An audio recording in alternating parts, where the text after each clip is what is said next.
Praise లాడండి. దేవుని పరిశుద్ధ నామమునకు వందనాలు. కొద్ది మాటలు చెప్పకముందు ప్రార్థించుకుందాం. పరిశుద్ధమైన ప్రేమగల తండ్రి, జీవగల దేవానికి స్తోత్రాలు, వందనాలు చెల్లిస్తున్నాం ప్రభా.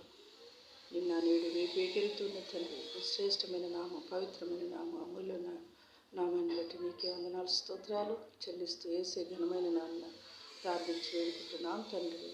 ఆమె దేవుని యొక్క వాక్యంలో అపోస్తల కార్యములు 18వ అధ్యాయం 10వ వచనంలో గమనించినట్లయితే, నీవు నాకు తోడై ఉందువు, నీకు హాని చేయుటకు నీ మీదికి ఎవడను రాడు అనే అంశం మీద కొన్ని మాటలు ధ్యానించుకుందాం. నీకు నేను తోడై ఉందును. అక్కడ అపోస్తల కార్యం పౌలు గారు చెప్పినట్టుగా దేవుడు మనకు తోడుగా ఉంటాడు. ఏది వచ్చినప్పుడు కూడా, ఏ హాని అడ్డంకి వచ్చినప్పుడు కూడా దేవుడు మనల్ని కాపాడే కనికరించే దేవుడని అక్కడ వాక్యంలో చెప్పుకోతుంది. నీకు హాని చేయుటకు నీ మీదికి ఎవడు కూడా రాడు. నువ్వు భయపడుచున్నావా? నువ్వు దిగులు పడుచున్నావా?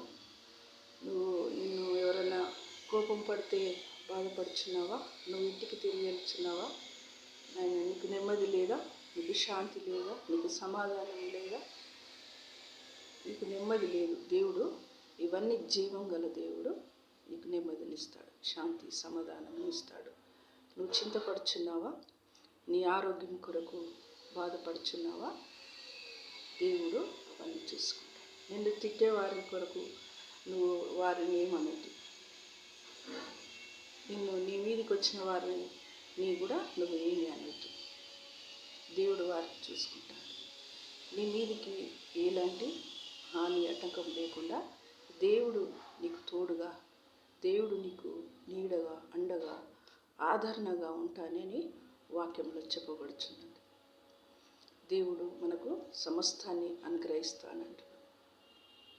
ప్రియ కుమారుడా, కుమార్తె, నువ్వెందుకు దిగులు పడుచున్నావు?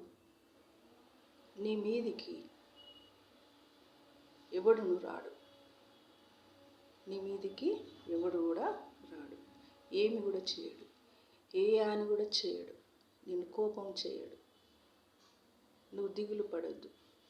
నువ్వు భయపడొద్దు. నీవు ధైర్యముగా ఉండుము. ఏది వచ్చినప్పటికీ నేను చూసుకుంటాను.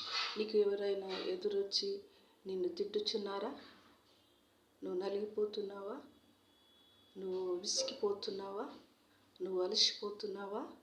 దేవుడు నీకు సమాధానం ఇస్తాడు. దేవుడు నీకు శాంతి సమాధానం ఇస్తాడు. కానీ నీ మీదికి ఎలాంటి హాని చేయరు. నీ మీదికి ఎలాంటి లోటు రాకుండా నేను కాపాడుతాను. నువ్వు ధైర్యముగా ఉండును. ఏ కీడు రాదు, ఏ హాని రాదు.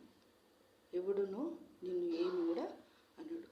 జీవం గల దేవుడు నీకు సహాయము చేస్తాడు. జీవం గల దేవుడు నీకు ధైర్యమును ఇస్తాడు.